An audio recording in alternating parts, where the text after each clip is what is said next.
شقيقتي بفرنسا منذ 1/9/2020. هي هون مبتعثة من الحكومة الفرنسية لدراسة الماستر نعم.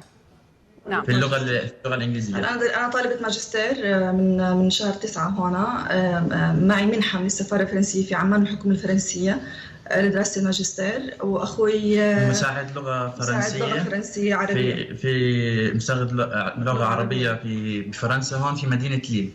في مدينة ليل، بعيد عني 5 ساعات. أنا في أونجي، مدينة طلابية ومدينة انترناشونال، يعني أغلب الطلاب فيها عرب وأجانب، ما فيها أي مشاكل. حتى إحنا يعني استغربوا المدينة كامل جامعتي إنه ما في عنا هاي أول مرة بصير هيك حادث. يعني صراحة أنا من أول ما وصلنا أنا وأخوي بالعكس الشعب متفهم ومساعد، وما في هذا الأحداث. الغريب اللي صار إنه لما صارت شوي خطاب الكراهية اللي صار، يعني أكيد ما رح يولد غير كراهية. بنفس الوقت الخطاب اللي طلع من السلطات هنا كان في شوية حالة ما بعرف شو اللي صار عند الشعب هون. أكيد هذه حادثة فردية يعني عرضية اللي تعرضنا لها. كنا بالشارع إحنا ومروحين، كانت الوقت مش متأخر 8 المساء مع بعض. هو جايين زيارة، كان أول يوم لإله عندي في مدينتي وهو جاي عندي زيارة، وكنا مع بعض ومروحين. يعني أنا مدينتي كمان بضلهم للساعة 1-2 الفجر بالمدينة، يعني مش إنه إشي نادر الناس تكون برا بالليل. قلت لك مدينة طلابية. فلما إحنا مروحين هم كانوا بالشارع وبموقف الباص نفسه، وسمعونا بنحكي مع بعض عربي. يعني انت زي ما انت شايفه انا مش حجاب كثير مثلا اسلامي او ملتزم، حتى انا ما كنتش لابسه، اللي كنت لابسه طاقيه زي هيك. نعم. فسمعونا بنحكي عربي وصاروا يستفزوا فينا، بدهم يعملوا مشكله، واحنا تجنبناهم. وانا اخوي بحكي فرنسي، كنت احكي فرنسي وكنت فاهم عليه شو عم بحكي. انا ما بحكي فرنسي، لكن ما جاوبته بالفرنسي وجاوبته بالانجليزي انه احنا مش فاهمين عليك، ما بنحكي فرنسي. فهم ضلوا يحاولوا يستفزوا، طلعوا يلحقونا على الباص.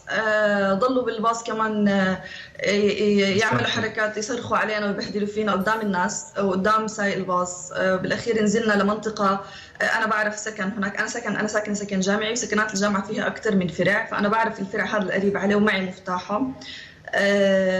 لانه مفتاح السكنات الجامعيه بتفتح يعني السكنات الجامعيه. وبعرف صديق لنا مغربي هناك شاب، قلت بيساعدنا يعني مع السلطات. فدخلت السكن على اساس انه ركضنا بالشارع وركضوا ورانا. دخلنا السكن على اساس انه ما يدخل ورانا، بس فتح الباب دفشوه كثير بقوه ودخلوا ورانا. ما قدرنا نطلب الاسانسير او ما قدرنا نهرب لانهم دغري هجموا علينا وبلشوا يشتموا بصوت عالي. كنت بقدر انه احاول ادافع عن نفسي، لكن قبل لا يبلش ضرب ووقف وصار يحاول يستفزني عشان اضربه ويصير الحق معه. لكن انا ما كنت ببالي بهاي اللحظه غير انه احمي اختي اللي كانت خلفي، لانه كان المنظر جدا هو كان مخيف صراحه مخيف. الموقف. نعم. هم كانوا ببلشوا يضربوني. انا اخوي ما خلاني، يعني حماني، مزعوا شوي اوعيه، يحاولوا يضربوني. ضربوا اخوي على عينه وانفه، وبعدين رموه على الارض، صاروا يضربوه مع بعض الشاب والمراه. فانا حاولت احمي، ضربوني. انا بالاخير فجاه بعرفش كيف اجى، يعني احنا كنا طالبين اسانسير، اجى الاسانسير دغري سحبت اخوي. يعني حتى مش حادثه سرقه صراحه، لانه تليفوناتنا كانت بايدنا، شناتينا واغراضنا كلها معنا، ما حاولوا ياخذوا شيء منا. يعني احنا كان لكل اللي معنا كان معنا كيس من كارفور، كيس فيه اغراض. احنا كيس فيه اغراض كنا حاطينه، ودخلنا بالاسانسير. هم حتى اخذوه منا مشان نرجع ناخذه ويرجعوا يضربونا، نرجع نسحبه ويستفزونا. احنا تركنا كل شيء ودخلنا بالاسانسير. حتى لما اجى يسكر الاسانسير حكى لنا انه هاي فرنسا، هذه فرنسا وهذه مش إلكم، وهاي مش